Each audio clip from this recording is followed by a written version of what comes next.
The third aspect of learning that I'd like for you to consider is what kind of learner you personally are. Have any of you done those like learning styles inventories? Have any of you done those? No? I'm going to give you one to take with you today. You may find it interesting. These learning style inventories are questions that you answer that help you understand what kind of learner you personally are. So some of the different kinds of styles that come from the research in this area. Look at first, how do you use, here's your physical senses, which sounds kind of funny, but you've probably heard of these styles. Someone being a visual learner, or an auditory learner, or a kinesthetic learner. Can one of you define what these mean? Yeah. If you have to see it done, you could do it. If you hear somebody talking about it, you could do it, or you have to actually physically do it to learn. To learn it, yeah, that's it in a nutshell. So someone who's a visual learner, imagining what you do in a foreign language class, if you were a visual learner and say you're needing to memorize a bunch of new characters or some new vocabulary, what are some things that you might do that would be a good fit for your kind of learning style preference? You need to see things to remember them. So what are some things you can do to help you learn new vocabulary? You had the idea of flashcards, so that's one, because you can see it, and you can put pictures on the flashcard if that helps. You can write it out. What are some other things you can think of?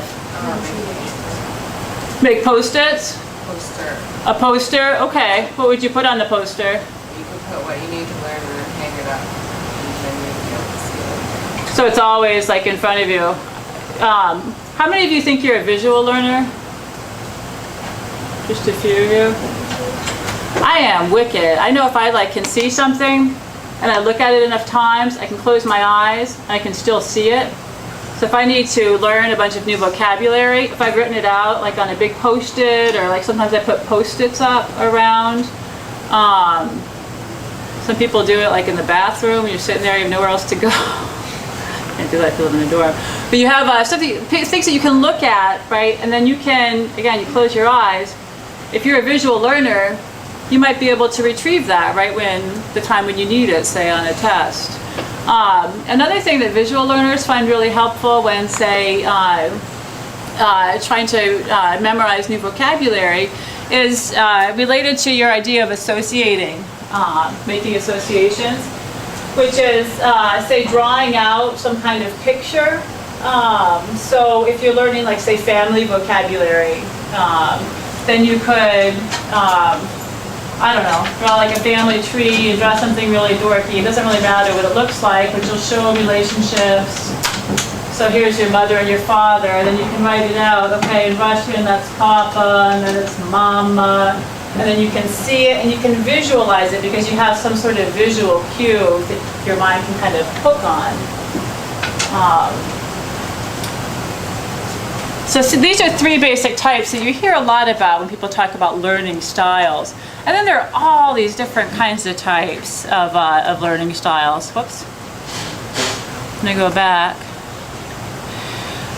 There are learning styles related to the kinds of tasks or activities that you enjoy. There's extroverted or introverted. And these are all kind of X versus Y, like extroverted versus integrated. Each of these types is defined by being not like the other type. So you're either sort of one or the other, or sort of along a continuum. So extroverted language learners tend to enjoy and learn from activities in class where you're, say, doing a role play, where your teacher says, okay, now you're going to be the shop assistant. Now you're going to come up and order, or ask how much does this cost, and you're going to act it out in pairs, say, or in small groups. Extroverts find that kind of social interaction helpful for learning. It's practice that facilitates learning. Introverts get really wigged out about having to be and this, I'm like this, doing like pair activities just kind of makes you nervous. Introverts tend to learn better independently, studying quietly. I'll give you the questions to determine if you're an extrovert or an introvert, but you probably know this about yourself. I won't ask you to tell me what kind you are if you're an extrovert or an introvert, because if you're an introvert, you don't want to tell us. You want to keep it to yourself. I've read some interesting research that shows it looks at this type across cultures. It says that Americans tend to be extroverted. I don't know if that's true. Do you think that's true? Yeah. I don't know if I buy that. I don't know if we just sort of act extroverted, but we're all closet introverts. I'm learning Swedish. I live in Sweden half the year.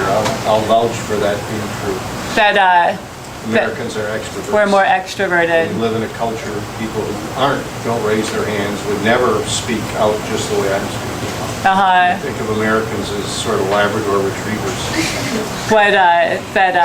How are we retrievers? We're very friendly. Oh. Very friendly. Like we bring you stuff. And every once in a while we jump up on people with our muddy paws. Yeah, right. In some cultures, right, Americans are perceived as being surface friendly, that we're, hi, how you doing? Great, see you at lunch. But then when it comes to deep friendships, that we tend to be a little colder, actually. I know Russians perceive Americans as being like that, like we have a hard time with like real true friendships, where we're sort of surface, smile. Anyway, those topics are really interesting to discuss, but we're not going to spend a lot of time on them right now. So extroverted, introverted. If you're an extrovert, or say if you're an introvert, you might have a hard time with some of the activities that you do in class, and being aware that you're an introvert and that you're not a bad language learner, or that you're just not getting it, but just that this is just kind of who you are. It can be really helpful just to recognize, like, okay, this is just the kind of person I am. Lots of people are like this. It can also help you to come up with ways to push yourself a little bit. We'll talk about that in a bit, how to sort of stretch yourself a little bit in a way that still feels comfortable to you. Some other styles have to do with the way that you approach learning tasks. There's closure-oriented versus open. People who are closure-oriented tend to be very organized and detail-oriented, and like the semester begins and you've got your notebook and you've got your date book and you write out all your assignments ahead of time, and you know what's due when, and is that you? Does her sound like someone obnoxious, or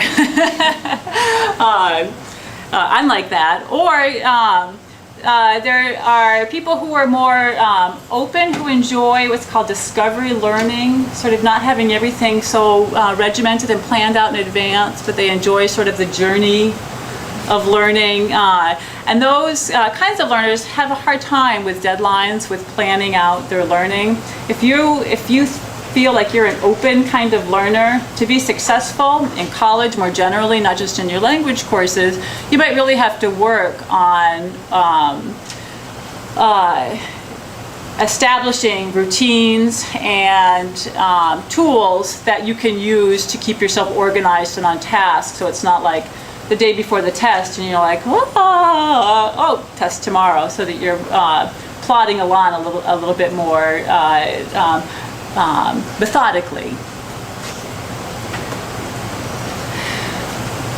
A learning style that opposes global versus particular has to do with how you deal with new information coming at you.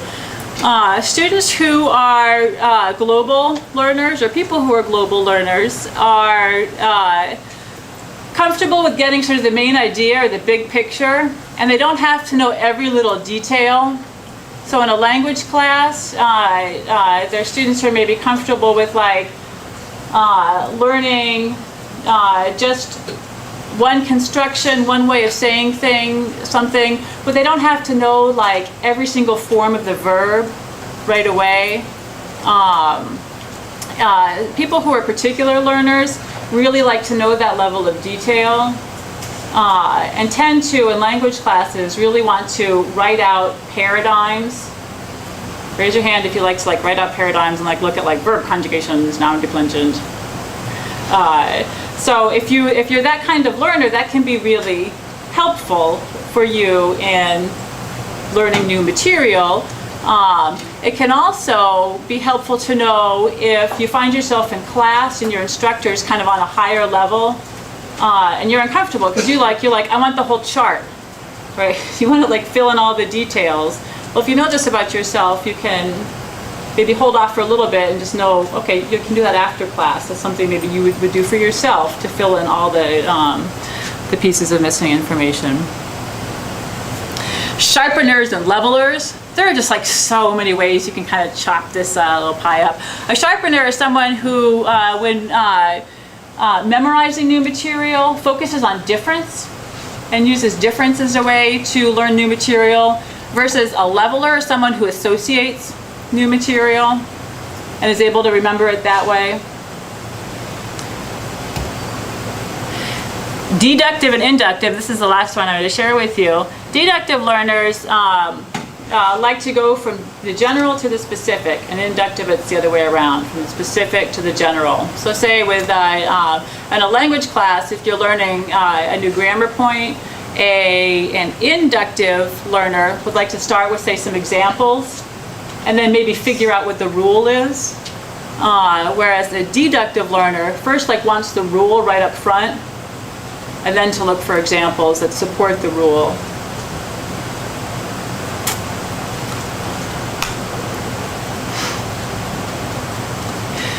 Did you know that The Onion writes about learning styles? Oh, I don't have the internet. Crud. Here, hold on. Because no presentation isn't complete without an Onion article.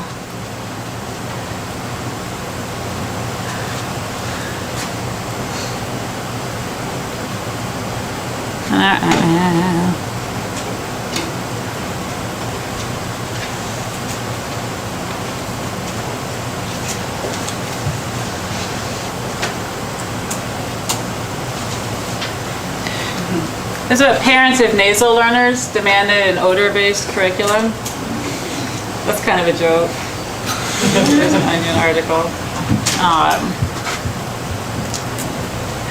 So these learning styles, I think, can be really, really helpful in talking about metacognitive strategies and raising your awareness about who you are as a learner. This will help you, again, not just in your language courses, but in your studies more generally. Before you leave, I'll give you this yellow handout. Is a bunch of pages with a number of statements that you sort of indicate if you agree, to which extent you agree or disagree with them, and then it helps you understand in these various areas sort of where do you fit in.